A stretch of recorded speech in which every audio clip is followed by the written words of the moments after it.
Hola a todos, espero que se escuche claro. Voy a compartirles la pantalla y vamos a ver el tema de cáncer de próstata. Esta sesión yo le había pedido, el año pasado me ayudó mi compañero, el doctor Alejandro Trujillo. Este año eh, no será posible, pero me compartió su presentación para poderles dar la clase. Entonces, bueno, vamos a hablar acerca de la introducción, algunas generalidades de cáncer de próstata, sobre todo ahondar en la epidemiología, en los factores de riesgo, en el tamizaje, en la estadificación. Por supuesto que tenemos que hablar del tratamiento en cáncer de próstata localizado y el tratamiento en cáncer de próstata metastásico. Asimismo, vamos a tocar algunas conclusiones. Es muy importante que sepamos que el cáncer, o sea, ¿por qué es importante el cáncer de próstata? Y esto es porque se vuelve algo común en los hombres. Es la segunda neoplasia más diagnosticada en los hombres. Sin embargo, muchas veces este tumor no va a ser o no va a tener un comportamiento agresivo o letal. Puede llegar a ser muy heterogéneo, como aquí les enuncio, y la supervivencia del cáncer de próstata localizado a 5 años es arriba del 90%, vean casi hasta el 100%, 98%. Sin embargo, en el escenario metastásico, esto puede llegar a no ser tan bueno como un 30% a 5 años. Y hay que valorar el sobrediagnóstico sobre el sobretratamiento. Em, es importante recordar que hay que realizar vigilancia, los efectos adversos de los medicamentos, tanto por la misma progresión y la muerte por el cáncer o em, igual, o sea, tanto de la vigilancia como por el tratamiento. Esta es una pequeña historia de cómo ha evolucionado el tratamiento del cáncer de próstata.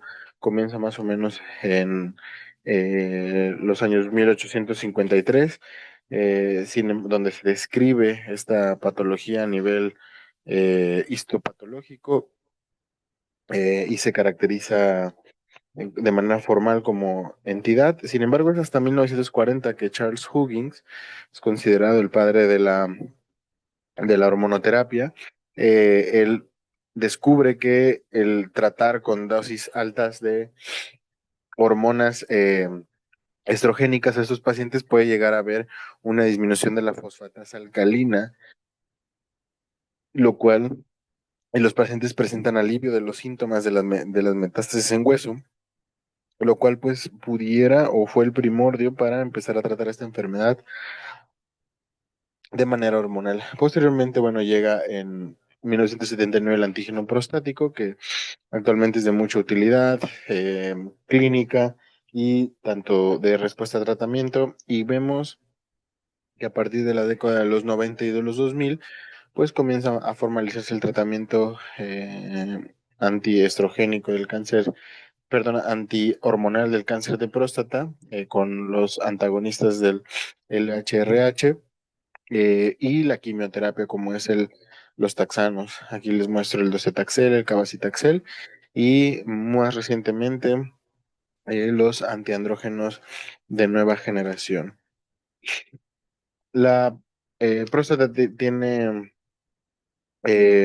se consideran 5 glándulas, dos lóbulos anteriores y posteriores, los lóbulos anteriores y posteriores, dos lóbulos laterales y un lóbulo medio. Es importante también comprender de dónde se origina el cáncer. La mayoría del cáncer viene de la zona periférica y por lo tanto no va a condicionar síntomas obstructivos. Esto es importante porque muchos pacientes pues no van a experimentar estos problemas al miccionar, por lo cual pues esto permite que se detecten etapas más avanzadas. Tan solo 5% en la zona central y un 20% en la zona de transición. Y esto, bueno, es importante porque no, en general, no daría síntomas de primera instancia. Bueno, esas son algunas generalidades. Recordar que la próstata está dentro de los órganos pélvicos, se encuentra justo debajo de la vejiga y rodea a la uretra. Em, Aquí les muestro los vasos principales y es muy importante tener en cuenta el drenaje linfático. El drenaje linfático, o sea, regional, es de suma importancia conocerlo a nivel anatómico porque tiene implicaciones quirúrgicas y por supuesto de estadificación y de pronóstico para los pacientes al momento de que se plantea realizar un procedimiento curativo con cirugía, pues es importante observar o darnos cuenta si hay sospecha de enfermedad ganglionar, porque estos también, o sea, también se pueden incluir en la cirugía y por supuesto en la radioterapia. Aquí está la epidemiología mundial, en incidencia ocupa el cuarto lugar, más de cerca de 1,5 millones de casos y en mortalidad el octavo, un poco más de, bueno, más bien un poco menos de 400,000 muertes cada año y en hombres es el segundo lugar y el quinto en incidencia y el quinto lugar en mortalidad.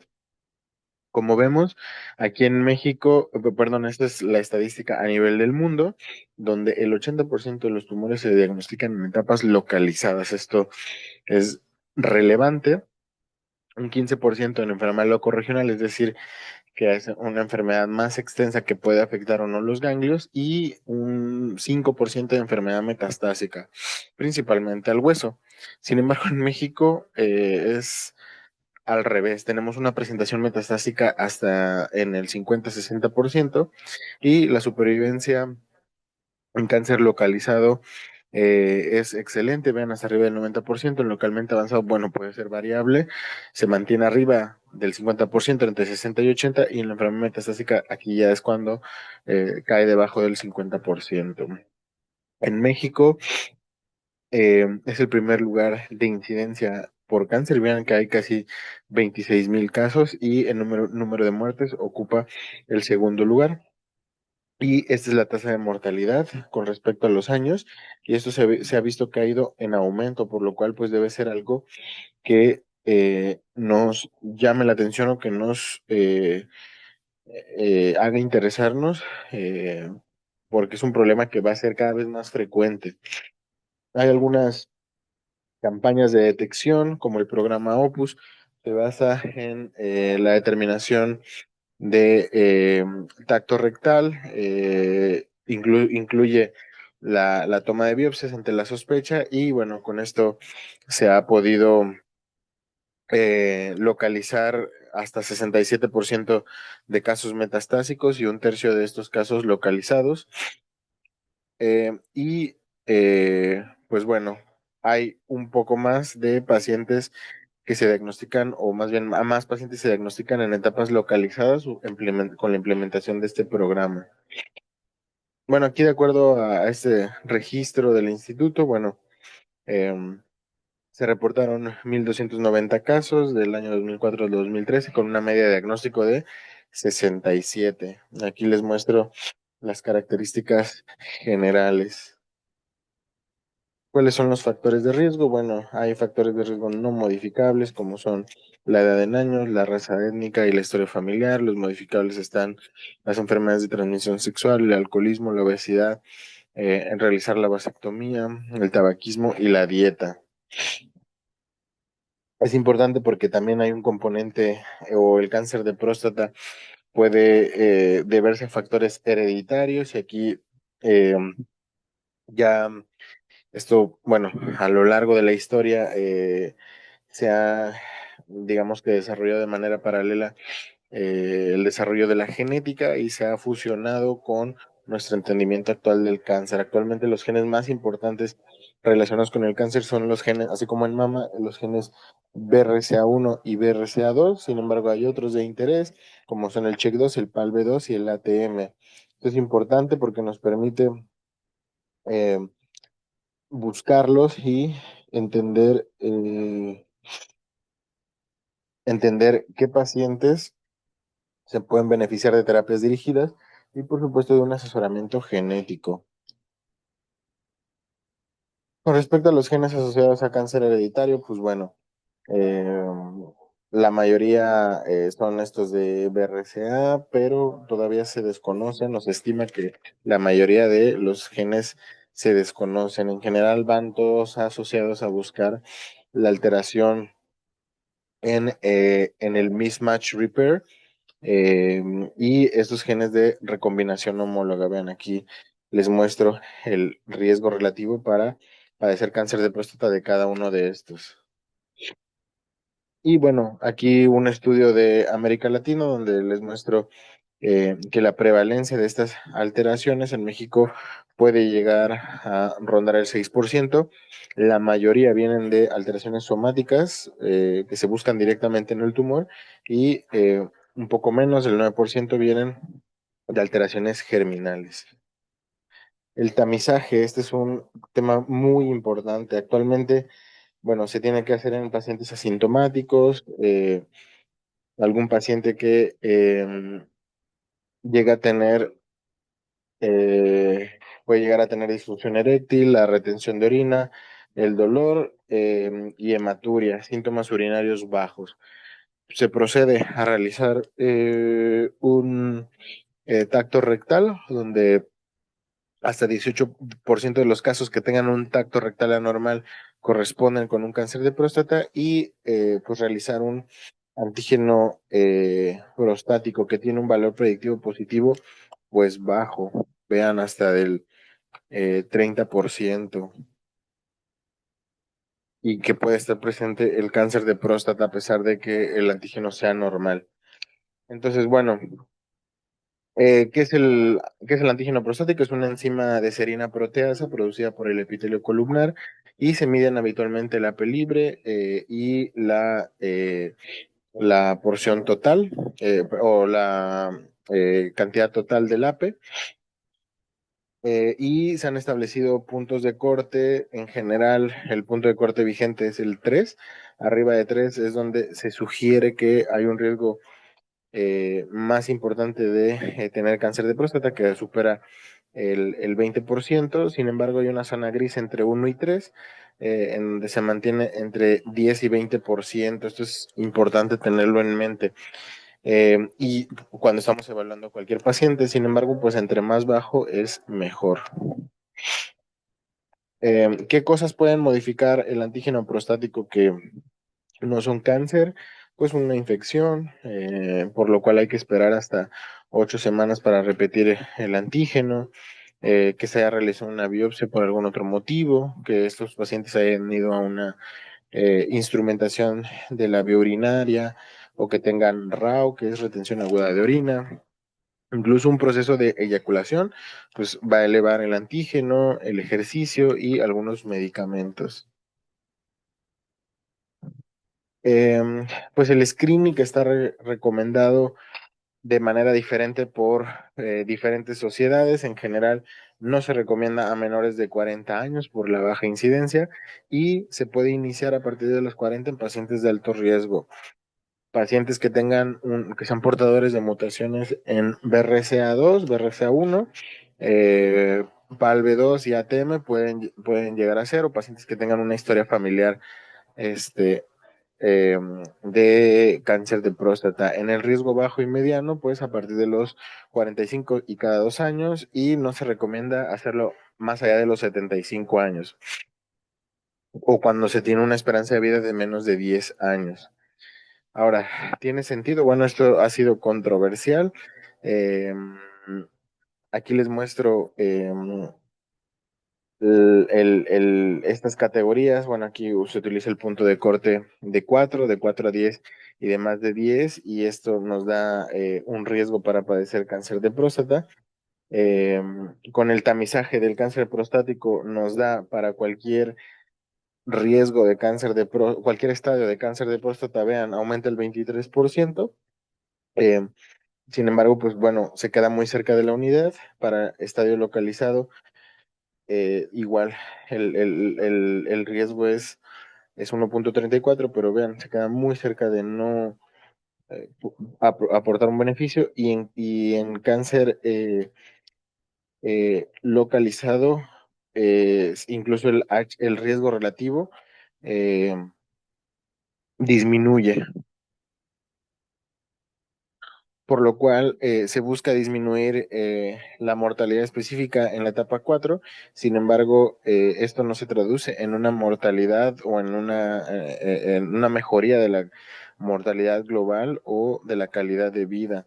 Incluso se puede traducir aumento de suicidios y eventos cardiovasculares por el diagnóstico como tal.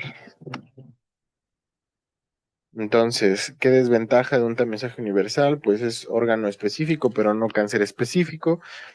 Otros procedimientos lo pueden elevar, las complicaciones post-biopsia, porque al tener un antígeno elevado hay que confirmarlo con biopsia, hay sobrediagnóstico y por supuesto sobretratamiento.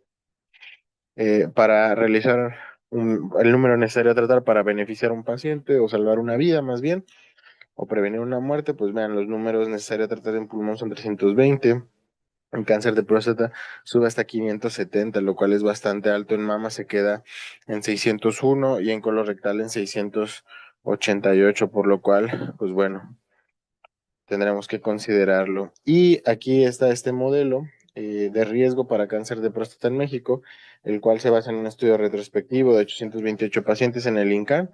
Aquellos pacientes que tengan un antígeno prostático de más de 2 nanogramos sobre decilitro o un tracto rectal anormal, y que tengan estas características: más de 70 años, historia familiar, una P más de 4, sin ninguna biopsia previa o un tracto rectal anormal. Y eh, bueno, aquí de acuerdo al modelo de riesgo, vemos que de acuerdo al incremento del APE es un factor de riesgo, la historia familiar, el tacto rectal y tener biopsias negativas. Y para tener enfermedad de alto riesgo, pues todos estos parámetros, tanto el incremento del APE, el tacto rectal anormal, tener biopsias negativas y la historia familiar.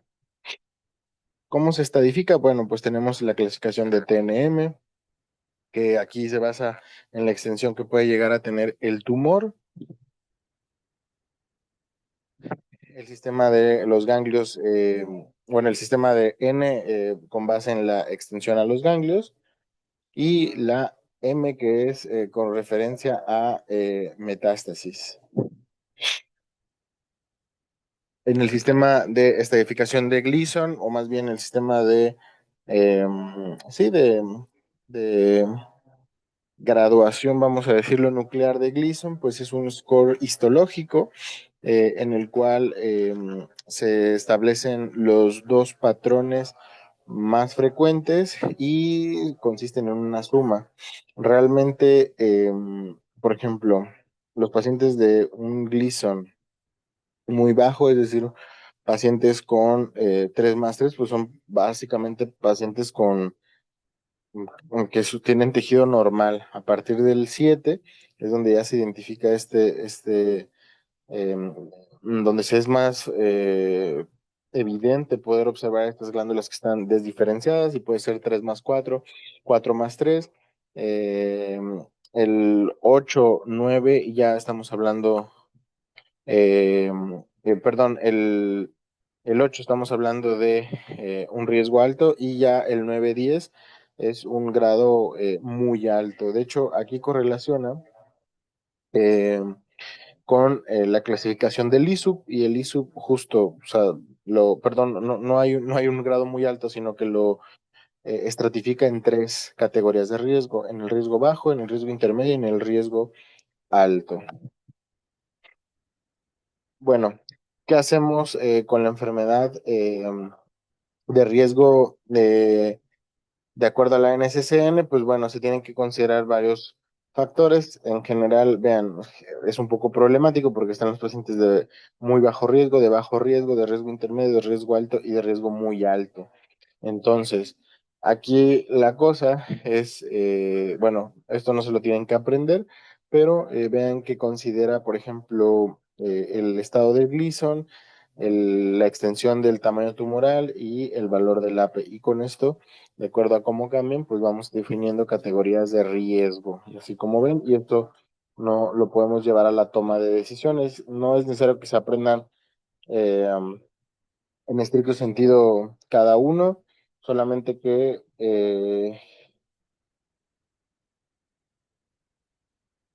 solamente que lo tengan presente, eh, porque se toma en cuenta para decidir tratamientos y maniobras terapéuticas. Ok, ¿en quiénes hacemos estudios de extensión? Bueno, existen estos criterios de radar uno y radar 3. Generalmente, eh, bueno, actualmente la mayoría de los pacientes se llegan a estadificar con una tomografía y con un gamagrama. Estos pacientes se puede llegar a utilizar, incluso cada vez la tendencia es más utilizar un estudio de PET, pero no con FDG, sino con PSMA, y esto nos permite llegar a tener un poco mejor caracterización de la enfermedad, aunque si de manera inicial se pide un gamagrama con tomografía, no estamos, bueno, pueden ser estudios adecuados si detectamos la enfermedad metastásica de inicio. Sin embargo, si los estudios son negativos y el paciente se mantiene con un antígeno prostático muy elevado, pues tendríamos que buscar más la enfermedad y pues ahí sí el PET-PSMA pues estaría indicado. ¿Qué beneficios ofrece el PSMA? Pues tiene un poco más de sensibilidad para detectar lesiones. Vean cómo llega a subir hasta el 92%. Sirve para la estadificación ganglionar y sobre todo la parte de las metástasis. Es raro que llegue a haber enfermedad metastásica cuando hay una P debajo de 10. Entonces cuando justamente hay una P elevado de más de 20, pues es cuando hay que considerarlo. ¿A quién realizar el PET? Bueno, riesgo alto que no hayamos localizado enfermedad metastásica de inicio con la tomografía, en pacientes con riesgo intermedio alto o que tengan un ISUP 4.5. ¿Y qué significa el ISUP 4.5? Bueno, eso está basado con la correlación que tiene con el grado histológico de Gleason, que son pacientes que tengan un score de 4+4, 3+5, 5+3 o, bueno, que sumen 8, 9 o 10. Y ese es el riesgo alto. La resonancia también puede ayudarnos a identificar esos pacientes de riesgo alto, en quien se les va a realizar una biopsia, bueno, para guiar este procedimiento diagnóstico de realizar la biopsia, se puede utilizar a través de las categorías que ofrece la resonancia. Entonces, como vemos, o sea, lo que se genera con el sistema del PIRADS es una estratificación de riesgo. Son estos rojos donde pues ya hay que realizar eh, un estudio confirmatorio. El PIRADS en esencia bueno, sí es un sistema eh, que se correlaciona con el grado de malignidad o de encontrar malignidad al momento de tomar una biopsia. Entonces, entre más alto sea el PIRADS, es más frecuente que lleguemos a encontrar una enfermedad de alto riesgo.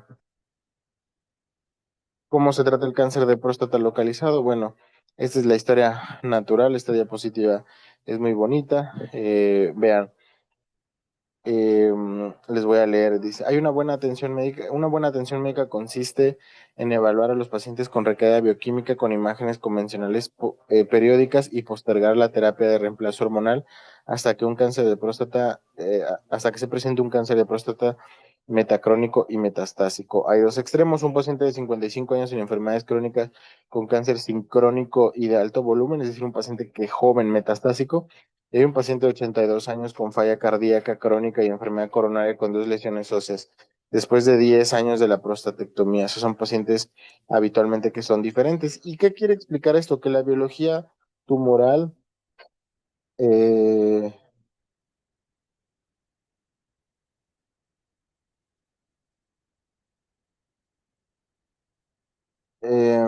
que la biología tumoral puede ser heterogénea. Y vamos desde realizar una cirugía prostática radical y dejar al paciente sin enfermedad, a realizar una monitorización cuando vemos que el AP se eleva.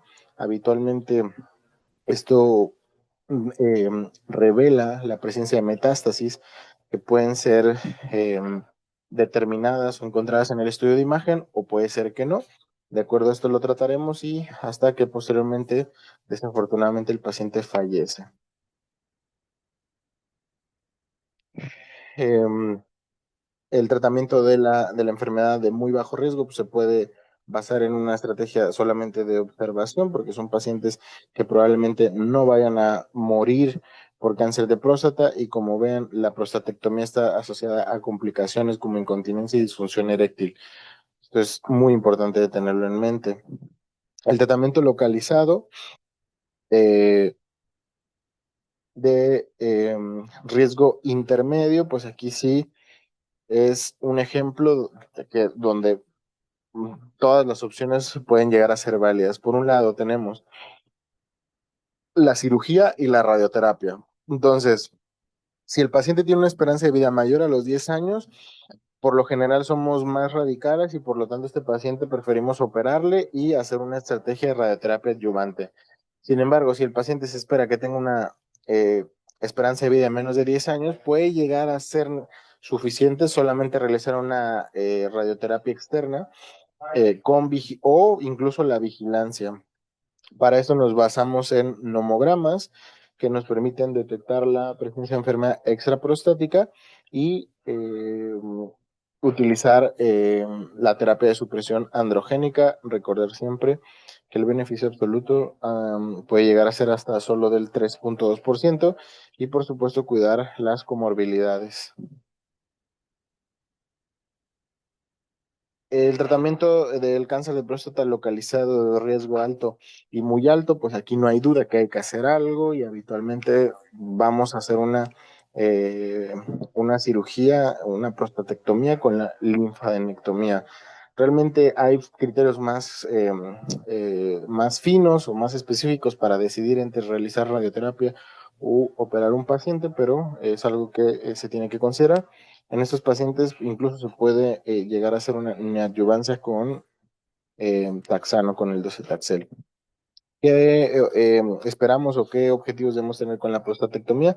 Pues tiene que ser una cirugía trifecta, es decir, tiene que lograr el control oncológico, tiene que llegar a tener preservación de la continencia y preservación de la función sexual.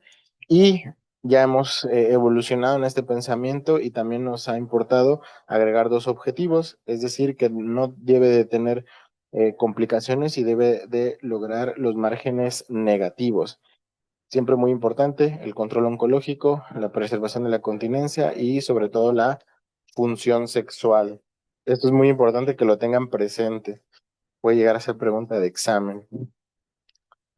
Y pues bueno, aquí están los objetivos del tratamiento de acuerdo al grupo de riesgo. Pues obviamente en el riesgo bajo vamos a tratar de evitar las complicaciones. En el riesgo intermedio sí nos vamos a enfocar en no tener complicaciones, pero también en lograr mayor control oncológico.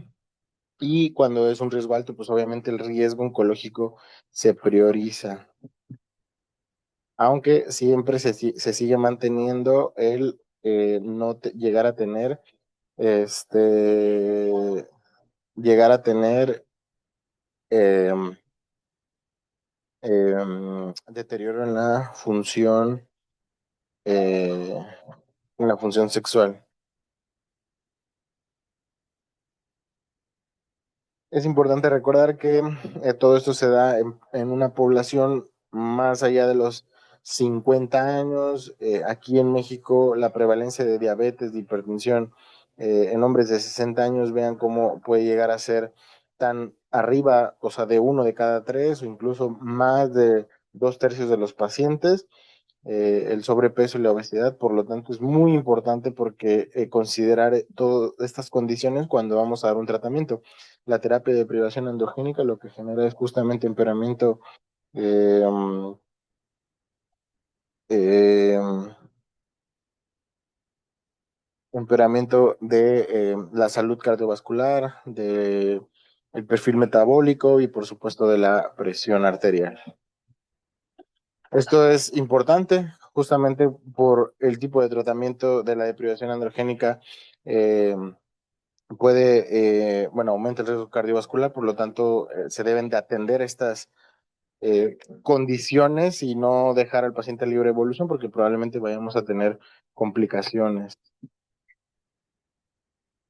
Bueno, aquí están la eficacia de la supresión androgénica. Tenemos que basarnos, o nuestra meta debe ser lograr una testosterona sérica debajo de 50 nanogramos sobre decilitro. Esa es la meta de la castración bioquímica y anótenlo por ahí porque es importante. Con qué fármacos podemos llegar a utilizarlo y el tiempo en que lo logramos es importante. Entonces, los antagonistas de la LRH, LRH, de los 3 días ya están actuando y el máximo bloqueo se establece hasta las 2 semanas, son seguros.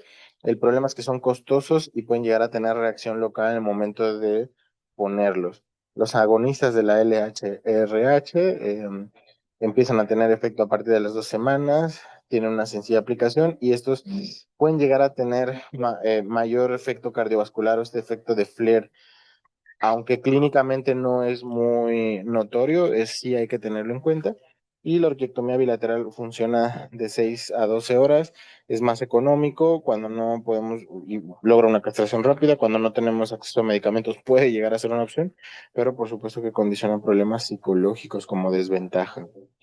Eh, lo que esperamos después de tener un cáncer de próstata localizado, tratarlo y curarlo, después, o una de dos, o el paciente ya no recurre o se presenta con una enfermedad sensible a la castración, o incluso puede, si era un paciente de alto riesgo y estábamos brindando tratamiento con análogos de gene de LH, LRH, probablemente, o sea, si estamos dando una terapia activa y el paciente presenta recurrencia, significa que este cáncer de próstata ya es resistente a la castración y pues ya nada más nos falta documentar la metástasis. Y bueno, aquí pueden ver los estudios que llegamos a pedir. De manera inicial, siempre tacto rectal, antígeno, el gamagrama y tomografía en enfermedad localizada. Podemos considerar el PET-PSMA, pero en enfermedades secas siempre pues el PET es el estudio más útil. Entonces, ¿cómo se trata el cáncer de próstata sensible a la castración? Pues bueno, realmente aquí va a importar si las metástasis son de novo, es decir, sincrónicas, o si son metacrónicas. Y dependiendo de esto, vamos a seleccionar los diferentes agentes. Entonces, esto de ADT es Androgen Deprivation Therapy, es decir, terapia de deprivación androgénica. Y esta la vamos a combinar ya sea con quimioterapia o con un antiandrógeno de nueva generación. Tenemos tres en general: la viraterona, la enzalutamida, la darolutamida, que no aparece aquí, y que está acá abajo, perdón, y la apalutamida. Recientemente se están incorporando nuevas terapias con radiofármacos como el radio 223 y el lutecio PSMA, tratamiento dirigido como el olaparib o como el pembrolizumab. Eh, Hay dos categorías o dos, o más bien formas de clasificar la enfermedad metastásica. Una es basada en el volumen, definida en el estudio Charted, que aquí les muestro más de 4 lesiones óseas con un extraxial y metástasis viscerales. Y por otro lado, el riesgo alto, que tiene que tener estos criterios: 3 metástasis óseas, metástasis viscerales y eh, eh, un Gleason más de 8. En general, el tratamiento del cáncer de próstata sensible a la castración ha evolucionado mucho, desde solamente dar quimioterapia con bueno, terapia de deprivación androgénica, luego agregamos la quimioterapia, luego combinamos estos agentes hasta el actual estándar, que se basa en el triplete, es decir, combinar las tres terapias. Sin embargo, aunque puede sonar una locura porque dices, bueno, esto sí implica más toxicidad, realmente hemos logrado mejorar la supervivencia de estos pacientes, por lo cual pues es algo que hemos hecho. Y aquí les mostramos, bueno, esta es una diapositiva muy, muy bonita de mi compañero Alejandro, en donde ha evolucionado a partir de 2015, donde teníamos estos encontronazos de Floyd Mayweather con Pacquiao y a Bolt ganándolo todo, o Usain Bolt ganándolo todo. Han salido todos esos estudios hasta que, bueno, el Messi logró ganar no sé cuántos balones de oro ya, pero en todo este tiempo hemos tenido una evolución brutal y em, nuevas estrategias de tratamiento en el cáncer de próstata metastásico sensible a la castración. ¿Qué hacer en el escenario resistente a la castración? Pues bueno, sabemos que los pacientes de tener un cáncer de próstata localizado y que se pueda curar, aquellos pacientes que tengan una recurrencia, pues tendremos que ver si es sensible a la castración o resistente a la castración. Es decir, el paciente resistente a la castración puede venir de un cáncer de próstata localizado que ya que estuvo sin enfermedad y sin tratamiento y sin síntomas durante mucho tiempo, o puede venir un paciente que haya debutado de inicio con metástasis y después se vuelve resistente a la castración, y es aquí donde estamos parados con todas esas terapias. Recordar que el término de castración es de testosterona sérica de menos de 50 nanogramos sobre decilitro, y algunos de estos criterios: que tenga progresión bioquímica, aumento de más del 25% del APE o 2 nanogramos sobre mililitros del nadir, confirmado con un segundo valor de 3 o más, y una progresión radiológica con aparición de dos o más lesiones óseas o aumento en las dimensiones de la lesión de los tejidos blandos. Otras opciones de tratamiento en cáncer de próstata resistente a la castración son la quimioterapia, como puede ser el cabazitaxel, nuevos antiandrógenos de nueva generación, los inhibidores PARP, radiofármacos y la inmunoterapia. Como conclusiones, el cáncer de próstata en México es el primer lugar en incidencia y el segundo lugar en mortalidad en hombres. Es algo muy relevante que tenemos que saber. Del 50 al 60% de los diagnósticos en México son estadios 4 o metastásicos. Los estudios de tamizaje son controversiales, tienen beneficio en mortalidad cáncer específica, pero no en supervivencia global. El conocer el diagnóstico de cáncer de próstata provoca ansiedad y depresión, y aproximadamente 20% de los pacientes tendrán complicaciones crónicas por la prostatectomía. Hay diferentes consensos para determinar a quién realizar una biopsia prostática. La población general iniciar con APE después de los 45 años hasta 75 años de edad o una esperanza de vida de menos de 10 años. De acuerdo a NSCN, el AP más de 3, contacto rectal sospechoso, requiere biopsia, y óptimo realizar previamente un APE con calculadoras de riesgo, incluso la resonancia. Es necesario clasificar la enfermedad de riesgo en pacientes confirmados con cáncer de próstata, es decir, saber si es una paciente de riesgo si es un paciente de riesgo bajo, muy bajo, del paciente de riesgo intermedio, del paciente de alto riesgo. Y con ello definir qué estudios necesitamos y, por supuesto, la estrategia terapéutica. Siempre realizar todo esto en el contexto y cuidar la salud cardiovascular, la salud ósea y en general cualquier comorbilidad del paciente. El tratamiento en riesgo bajo, muy bajo, puede ser la vigilancia; en el riesgo intermedio, la prostatectomía o radioterapia con más o menos terapia de supresión; y en el riesgo alto siempre vamos a ser agresivos y vamos a hacer la prostatectomía con linfadenectomía y utilizar la terapia de supresión androgénica de 18 a 36 meses.